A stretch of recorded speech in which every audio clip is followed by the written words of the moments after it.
Parfois, ton client a vraiment une idée très précise des systèmes qu'il veut tester, donc il n'y aura pas forcément besoin de passer à cette étape, mais parfois il te demandera de voir s'il y a peut-être des systèmes qu'il aurait oubliés, et pour ce faire, l'Internet regroupe énormément d'informations. Donc par exemple, il y a le site internet dnsdumpster.com qui est très très utile. Donc tu tapes le nom de domaine de ton client, et ce que va faire DNS Dumpster, c'est qu'il va voir absolument toutes les informations qu'il y a sur Internet au sujet de ce nom de domaine, et il va te les mettre ici. Donc là, tu peux voir par exemple, on voit les DNS serveurs de ton client.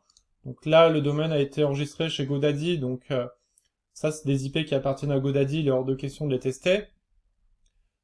Tu vois que l'enregistrement mxrecord pointe vers outlook.com, donc c'est-à-dire que ton client utilise Exchange Online pour recevoir ses emails.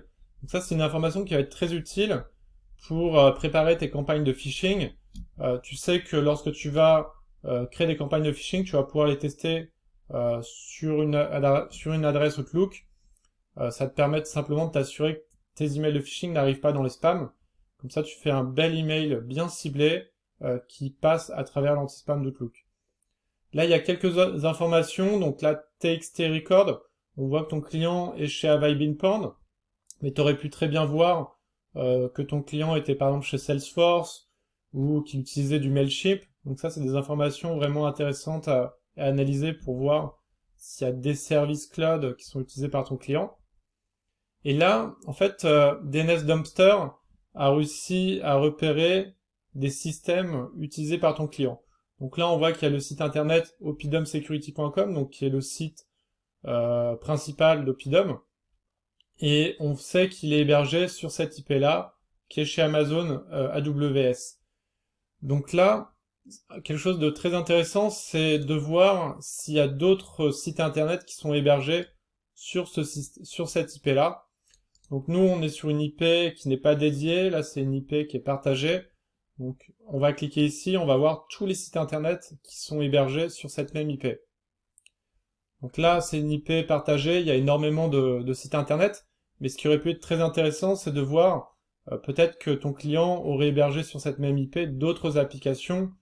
Donc tu aurais pu voir d'autres noms de domaine, peut-être vpn.oppidumsecurity.com ou je sais pas, crm.application.oppidumsecurity.com. Donc ça, c'est très très utile de repérer finalement quelles autres applications seraient hébergées sur cette même IP, et DNS Dumpster te permet de réaliser cette action de recherche à travers cette fonctionnalité, donc très très utile. On voit qu'il y a d'autres IP.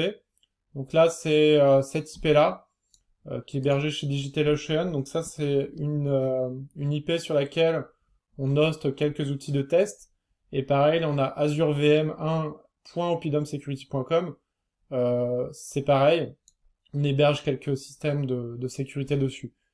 Donc déjà, rien qu'en analysant avec DNS Dumpster le nom de domaine de ton client, tu as pu déjà repérer pas mal d'informations, et ça c'est de l'information que tu as pu recueillir sans que tu ne puisses être détecté par ton client. Donc je t'encourage à bien regarder DNS Dumpster, et si tu trouves des systèmes à tester en plus, tu informes ton client pour lui demander s'il veut que ces systèmes soient rajoutés au scope du pentest.